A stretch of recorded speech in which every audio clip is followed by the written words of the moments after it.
Assalamu alaikum. This is Mongma Singh welcoming you all to the English news from BTV Chattogram. Let's begin with the headlines. Bangladesh to sign International Convention 1992 on sharing of common rivers water decision in Advisory Council meeting.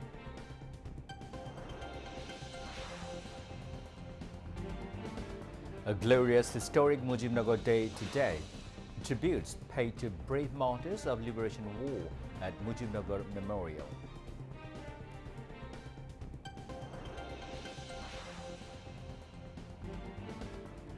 Bangladesh and Pakistan hold meeting at level of foreign secretaries, first in nearly 50 years.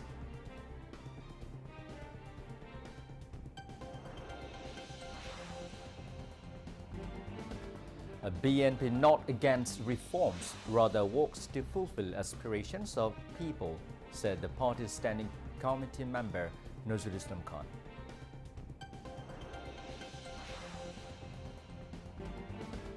Israeli forces displaced 500,000 homeless Palestinians from Gaza living in open sky.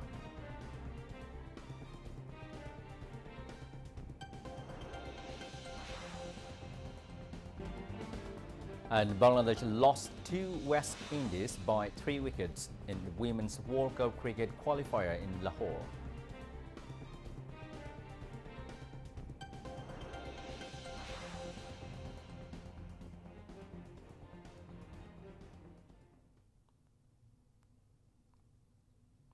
Viewers, those were the headlines. Now moving on to the details. Bangladesh will sign International Convention 1992 on sharing of common river water. The decision was taken at the Advisory Council meeting held at the Chief Advisor's office in the capital today. The Chief Advisor Professor Mohammad Yunus presided over the meeting. After the meeting, Water Resources Advisor Sayyid Rizwan Hassan briefed the reporters about the outcome of the meeting. Chief Advisor Press Secretary Shafiqul Alam was present.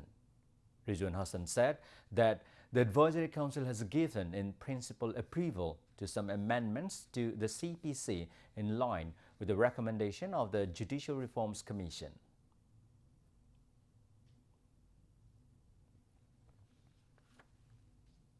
বিচার কার্যক্রম আধুনিকায়ন করতে এটা বলা হচ্ছে যে আমরা সমনজারিটা এখন থেকে টেলিফোনের মাধ্যমে এসএমএস এর মাধ্যমে বা অন্য মডার্ন যে ডিভাইসগুলো আছে মডার্ন যে মেথডগুলো আছে তার মাধ্যমে করতে পারবো ফাঁসিয়ে দেওয়ার জন্য ভুয়া মামলা করা হয় আগে সেটা শাস্তি ছিল 20,000 এখন সেটাকে বাড়িয়ে 50,000 করা হয়েছে বিভিন্ন নদীর পানি ভাগাভাগি নিয়ে পানি ব্যবস্থাপনা নিয়ে আমরা সব সময় বলি যে আমরা আন্তর্জাতিক আইনগুলো কেন স্বাক্ষর করছি না এই অভিন্ন জলরাশির পানি ব্যবস্থাপনা নিয়ে আন্তর্জাতিক ক্ষেত্রে দুটো আইন আছে জাতিসংঘের একটা হচ্ছে 1997 কনভেনশন আরেকটা হচ্ছে 1992 কনভেনশন বাংলাদেশ এখন সিদ্ধান্ত নিয়েছে convention on the protection and use of transboundary water courses and international lakes 1992 এটাতে বাংলাদেশ অনুস্বাক্ষর করবে এবং বাংলাদেশকে দিয়ে আসলে এশিয়ার দেশগুলোর স্বাক্ষর প্রক্রিয়াটা শুরু হচ্ছে ফিনান্সিয়াল ক্রাইম বা অর্থনৈতিক ক্রাইম যে গোষ্ঠীগুলো করেছেন তাদের বিচার প্রক্রিয়াটা শুরু করার জন্য একটা তদন্ত এবং বিচার প্রক্রিয়া শুরু করার জন্য একটা কমিটি গঠন করা হচ্ছে একটা শিল্প গোষ্ঠী কর্তৃক কিভাবে কয়েকটা ব্যাংকের উপর একচ্ছত্র নিয়ন্ত্রণ প্রতিষ্ঠা করে কত টাকা এই দেশ থেকে সরিয়ে নেওয়া হয়েছে এবং তহবিল তছরুপ করা হয়েছে ওই জিনিসটা ভবিষ্যতে যাতে আর না হতে পারে সেজন্য কর্পোরেট সেক্টরে ব্যাংকিং সেক্টরে শৃঙ্খলা আনার জন্য জবাবদিহিতা আনার জন্য আমানতকারীদের স্বার্থ সংরক্ষণের জন্য এই ব্যাংক রেজুলিউশন অধ্যাদেশ আজকে আমরা পাশ করেছি রাজস্ব নীতি ও রাজস্ব ব্যবস্থাপনা অধ্যাদেশে আমরা দুইটা কাজকে আলাদা করছি একটা কাজ হচ্ছে যারা রাজস্ব সংক্রান্ত নীতি প্রণয়ন করবেন আরেকটা কাজ হচ্ছে যারা এই নীতিটা বাস্তবায়ন করবেন আগে গ্রামীণ ব্যাংক শুধুমাত্র ভূমিহীনদের জন্য কাজ করত এখন বিত্তহীনদের একটা সংজ্ঞা সংযোজন করা হয়েছে ইউনিয়ন পরিষদের পরিসর থেকে বের হয়ে সিটি কর্পোরেশন পৌরসভাকে অন্তর্ভুক্ত করা হয়েছে পরিশোধিত মূলধন আগে ছিল সরকার 25% আর যারা বেনিফিশিয়ারি তারা 75% এখন হয়ে গেছে 10% এবং 90%।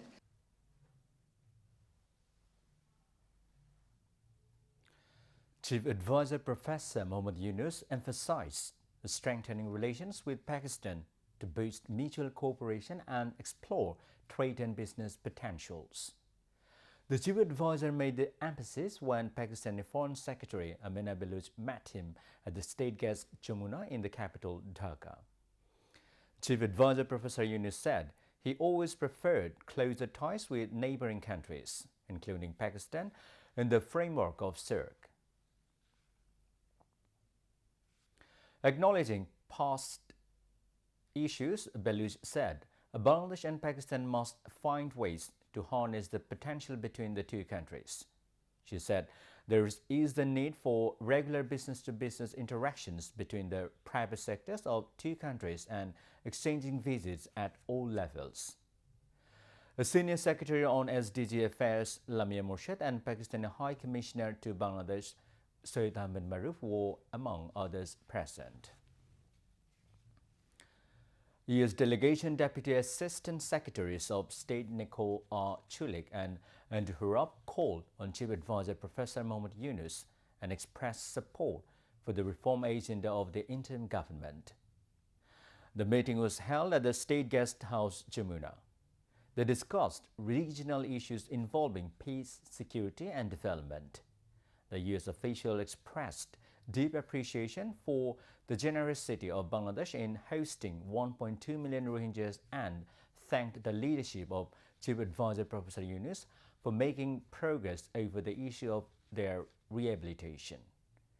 The U.S. official also appreciated the Chief Advisor's approach to enhance regional cooperation, connectivity, and people-to-people contacts.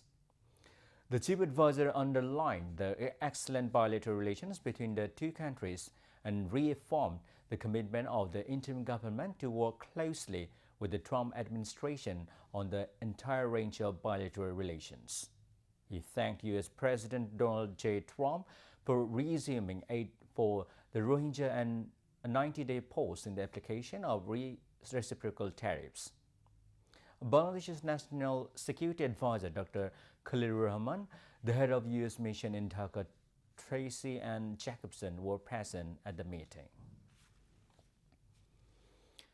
The historic 17th of April today, an unforgettable day in the history of freedom struggle and liberation war of Bangladesh.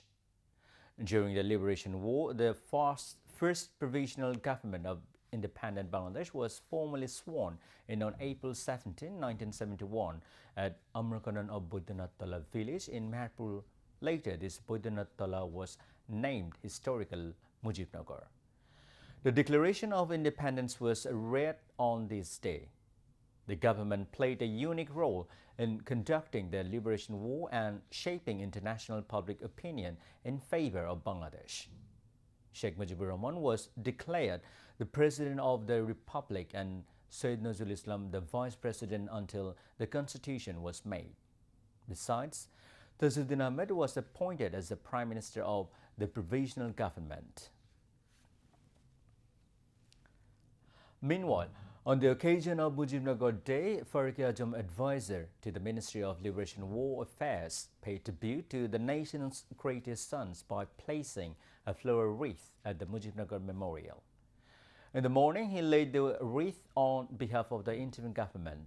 He also hoisted the national flag at the memorial site at sunrise. Later, addressing the issue of fake freedom fighters, Farooq-e-Azam stated that the interim government is committed to preparing an accurate list of genuine freedom fighters. Work is ongoing in that direction, but due to pending court cases, the process has been delayed. The government is awaiting the court verdicts with over 2,700 related cases currently under trial. The final list will be compiled once those cases are resolved. Regarding the vandalism of sculptures in the Mujibnagar mango grove, Farooq-e-Azam said that initiative will be taken to reinstall the sculptures. However, these structures will be built based on historical authenticity. No false narratives will be imposed nor will true history be erased.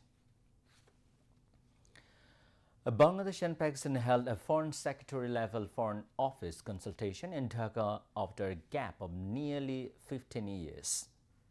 Bangladesh Foreign Secretary Mohammad Joshimuddin and Pakistan's Foreign Secretary Amina Beluch led their respective sides during the FOC held at the State Guest House Padma in the capital today. During the meeting, the two sides discussed the entire range of bilateral issues focusing on trade tie between the two nations. Earlier, Pakistan Foreign Secretary Amina Beluch called on Foreign Affairs Advisor Mohammad Totasain. They discussed issues of mutual interest between the two countries during the meeting held at the Ministry of Foreign Affairs. The last FOC between Bangladesh and Pakistan was held in 2010. The BNP has held a meeting with the National Consensus Commission to present its views on the recommendation made by 5 reform commissions. The meeting began at 10:30 a.m. in the LD Hall of the National Parliament building. The BNP delegation, led by Standing Committee member Saluddin Ahmed, included Standing Committee member Nazrul Islam Khan, Chairperson's Advisory Council member Ismail Jabiullah, and Central Member Barrister Ruhul Quddus Kajol. Following the meeting, a BNP Standing Committee member Nazrul Islam Khan briefed journalists. He stated that the BNP is not against reforms and is always working to fulfill the people's aspirations. Meanwhile, prior to the meeting, National Consensus Commission Vice President Dr. Ali Riyaz spoke to journalists, expressing a collective commitment to working toward a consensus in the line with the nation's expectations. Bangladesh Jamaat Islami Amir Dr. Shafiqur Rahman has said that 3 conditions must be met before the upcoming national election can take place. He made this statement at a press conference held at a hotel in Dhaka today regarding the party's recent visit to the European Union. Dr. Shafiqur Rahman also stated that a care must be taken to ensure that the election is not delayed under the pretext of reforms. Jamaat's Secretary General Mia Muhammad Ghulam Parwar, Naibi Amir Dr. Abdullah Muhammad Tahir, and other central leaders were present at the press conference. Now, international news.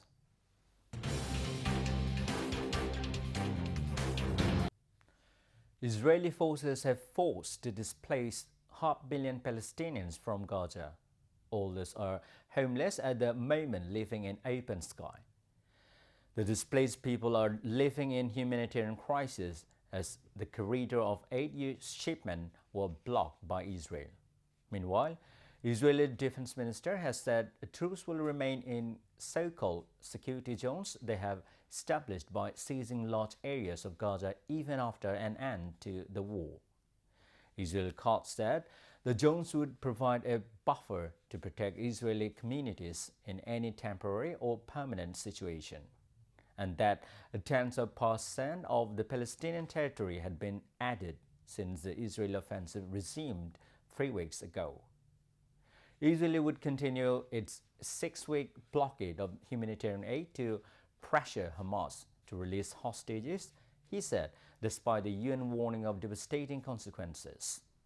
On Wednesday, Medicine Sans Frontiers became the latest international organization to sound alarm at the impact of the Israeli campaign, saying that Gaza had been turned into a mass grave of Palestinians and those coming to their assistance.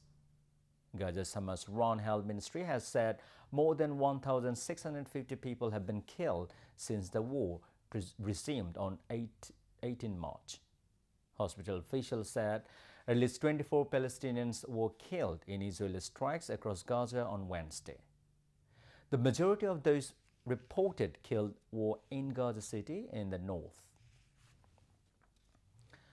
At a malnutrition treatment center in Afghanistan capital, the cries of children have given way to a heavy silence as patients are turned away and medical staff laid off due to U.S. aid cuts. Entirely funded by Washington, the project had to shut down when the United States, until recently the largest aid donor in Afghanistan, froze all foreign assistance.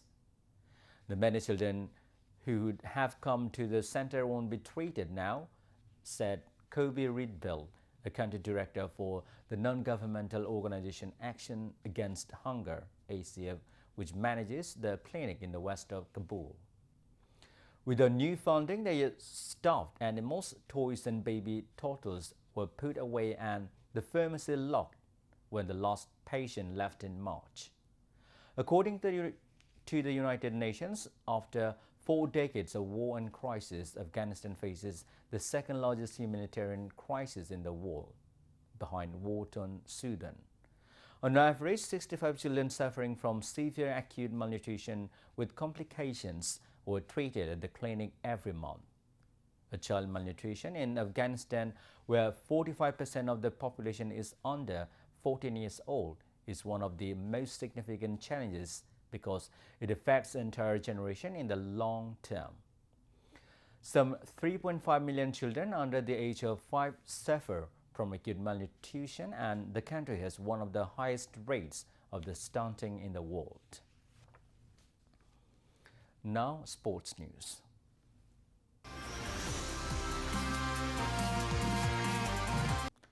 Cricket. A Bangladesh women's team were kept waiting to make an entry to World Cup after testing a 3-wicket defeat to West Indies in their 4th game of the ICC World Cup qualifiers at Lahore City Cricket Association ground. After opting to bat first, Bangladesh were restricted to 227 for 9, following a middle-order collapse that saw them losing 6 wickets for 49 runs. Despite losing opener Subarna Mustari cheaply, Bangladesh got going well, thanks to informed Farjana Haq Pinky and Sharmin Akhtar Shubta. They put on 118 runs for the 2nd wicket as Bangladesh looked to take the stranglehold. Shubta made team high 67 and Farjana added just 42 for Team Bangladesh. Nahid Akhtar with 25 and Rabia Khan with 23 not out helped the side propel past 200 plus. Alelia was the racker in the chief with 4 wickets for 29. West Indies overhauled the target in 46 overs with 228 for 7. Chinelio Henry hit an unbeaten 51 to lead the charge, while Stephanie Taylor and captain Haley Matthews scored 36 and 33 runs respectively. Bangladesh will take on Pakistan in their last match on Saturday.